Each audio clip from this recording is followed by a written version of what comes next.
Kasi nadadama yung kanyang mga opisyal nang dapat may pananagutan dito si Inday. Kaya sinagad na ni Inday ang atake mga kababayan at diversionary tactics sa pamamagitan ng kanyang mga virtual conferences na ginagawa. Pero sa tingin ko, iba ang mangyayari mga kababayan. Baka maaresto si Inday for illegal occupation ng Congress.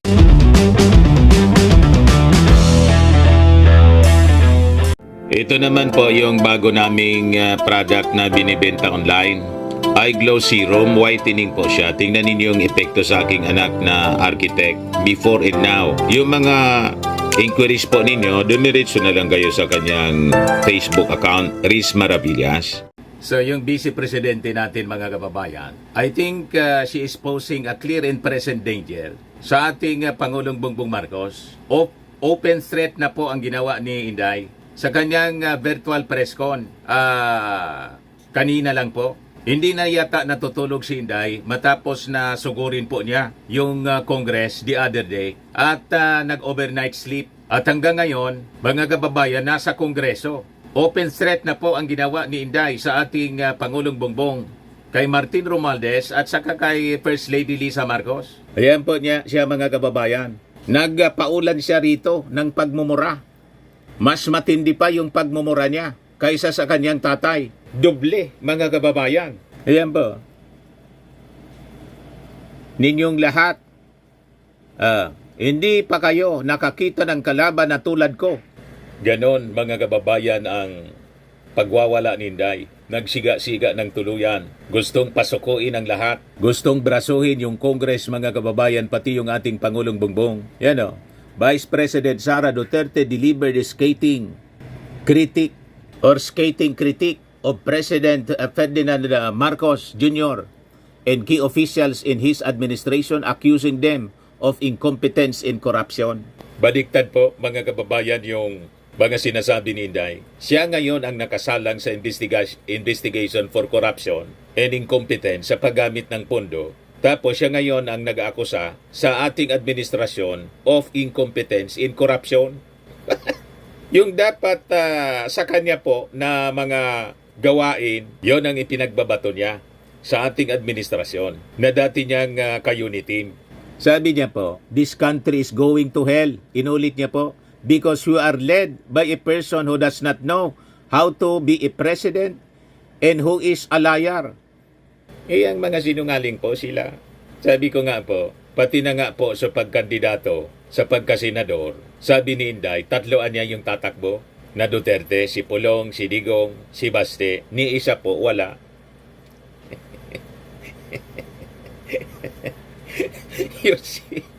Duterte stated in an online press conference early Saturday, hindi na po natutulog, questioning the feasibility of Marcos' campaign promise of 20 pesos per kilo of rice. She recounted conversation with rice traders who dismissed the promise as impossible, alleging that it was either a display of ignorance or deliberate deceit to win votes. Pinoproblema ni Inday mga kababayan yung pangarap ng ating Pangulong ibaba sa 20 pesos per kilo. Sinabi ng ating Pangulo, paliwanag ng ating Pangulo, hindi man na niya yan immediate. We will try to do it. Yun ang belief ng ating Pangulo eh. Anong masama no na mangarap siya na maging mura yung presyo ng bigas? Tama po?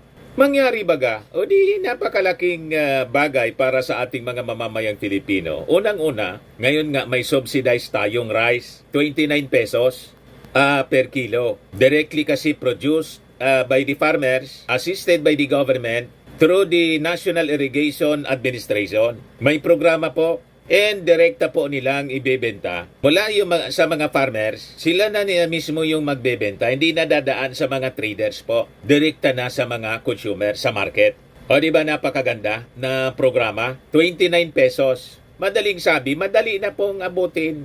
9 pesos na lang yung diferensya sa 20 pesos. And meantime, mga kababayan na hindi pa siya na-achieve ng ating gobyerno, ang ginagawa ng ating Pangulong Bongbong Marcos, tinutulungan niya yung mga farmers. Yung lupa po, under DAR, agrarian reform po, libre na. Lahat ng pagkakautang ng mga farmers, hindi na siningil ng gobyerno. Binayaran na mga kababayan. Kinondone yung pagkakautang ng mga farmers sa land bank. Yun ang ginagawa ng ating gobyerno. At dahil po sa mga calamities, nandyan ang massive aid na ibinibigay po sa ating mga farmers, fisher folks and families. Libre na nga po yung mga bigas. Bumabaha po ng bigas dito sa amin at sa ibang mga lugar sa buong Pilipinas. Minamasama ni Inday. Insulto daw yung pamimigay ng pera kasi ang tingin nila vote buying. Isabi nga natin po, matagal pa yung eleksyon po.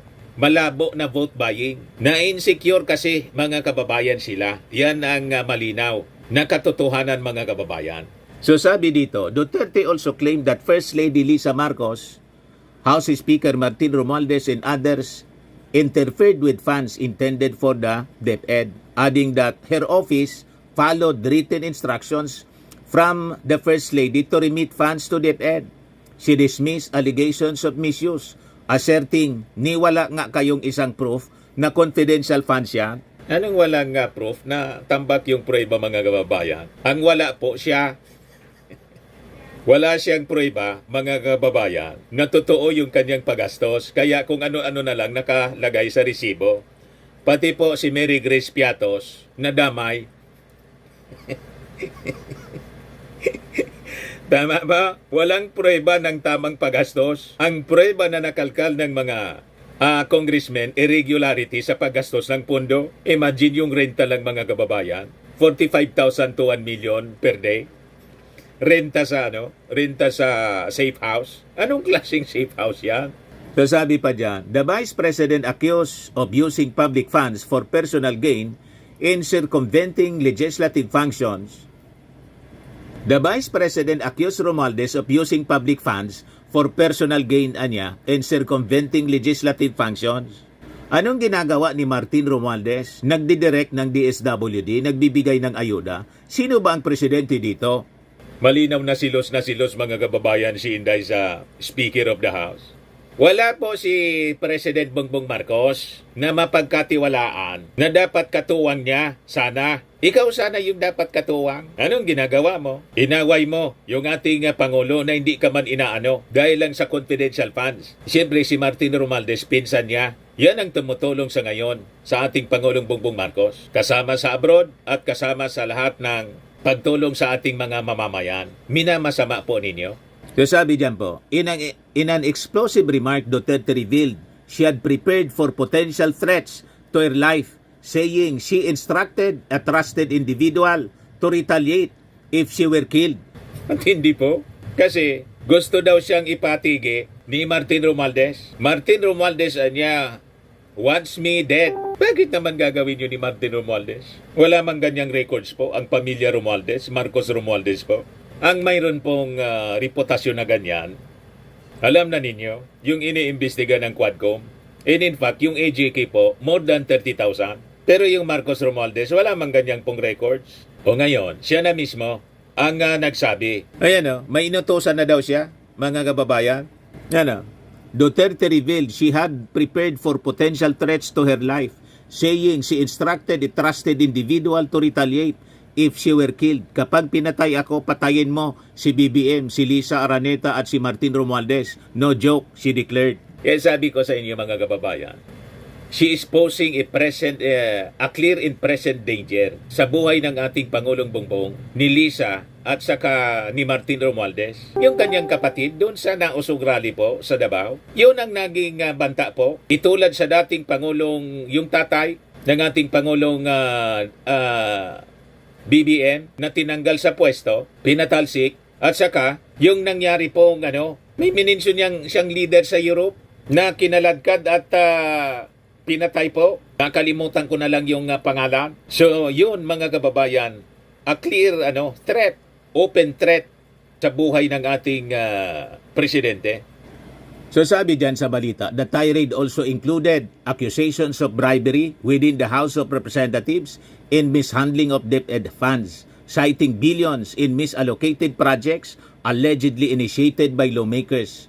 Duterte, who has faced ongoing scrutiny over the use of confidential funds, emphasized that the attacks against her and her office were politically motivated, adding that she has nothing to lose. Kung nating tulos ka po, bakit ganyan ka ka-desperado? Di ba? Nating tulos ka pala. Dapat nanahimik ka na lang at hinarap mo sana ng maayos, sinagot mo ng maayos sa Kongreso. Kaya lang, sinugod mo yung Kongreso, in-invite ka, inulit yung invitation sa'yo, tapos nag-declare ka na. Hindi ka a-attend. Inandyan ka naman sa Kongres, sinugod mo na nga at gusto mo nang dalhin yung labada mo dyan sa Kongreso. At sabi pa nga, mag-jogging-jogging daw sa paligid ng Kongres. So ginawa mong sarili mo ng bahay. Yung government facility, ginawa mo ng private property. O di ba? Talagang inuubos ninda yung pasensya ng ating gobyerno, ng Kongreso, para gumawa ng aksyon at magpabiktim mga kababayan siya at gatungan yung mga mamamayang Pilipino mag-alsa. Yan possibly ang objective mga kababayan ni Inday. Binantayan niya ngayon si Zulaika Lopez, baka kasi kumanta na. Kasi naiipit na po. Ang dapat na magpaliwanag po, ang may pananagutan talaga dito, si Inday. Malamang ganon ang agenda po ni Inday. Baka i-squill na siya at ilaglag ng kanyang mga opisyal. Kasi nadadama yung kanyang mga opisyal nang dapat may pananagutan dito, si Inday. Kaya sinagad na ni Inday ang atake mga kababayan at diversionary tactics sa pamamagitan ng kanyang mga virtual conferences na ginagawa. Pero sa tingin ko, iba ang mangyayari mga kababayan. Baka maaresto si Inday for illegal occupation ng Congress. Yan yung matinding statement ni Inday. Wala kang mag-alala. Huwag kang mag-alala sa security ko kasi may kinausap na ako na tao. Sinabi ko sa kanya, kapag pinatay ako, patayin mo si BBM, si Lisa Araneta at si Martin Romualdez. No joke, no joke. Nagbili na ako. Pag namatay ako, huwag kang tumigil ha, hanggang hindi mo mapatay sila. And he said yes. Malinaw pong open threat ang ginawa ni Inday sa First Family at saka sa kanyang pinsan na si Martin Romualdez. And sabi nga natin, kailangan siguro mag-convene yung National Security Council, yung Armed Forces, yung PNP, para i-address po itong pagwawala ni Inday sa Kongreso. Yan po siya. Yan po siya. Pinastos pa nila ako ng mga pagsisinungaling nila na kesyo taksil, kesyo korap, abusado. Utang ina ninyo.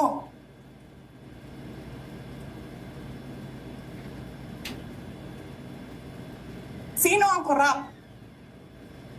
Yung mga congressman na yan na nag-hearing, anong sinasabi nila? Pagkatapos, pag na-off na ang mic, pag wala ng media, pasensya na kayo ha. Kailangan kasi namin ng pera. Mag-eleksyon na kasi. Pakisabi kay Sara ha. Hindi ko naman gusto tong ginagawa ko eh. Putang ina, hindi mo pala gusto ginagawa mo eh. Bakit mo sinisira pangalan ko? Joel Chua.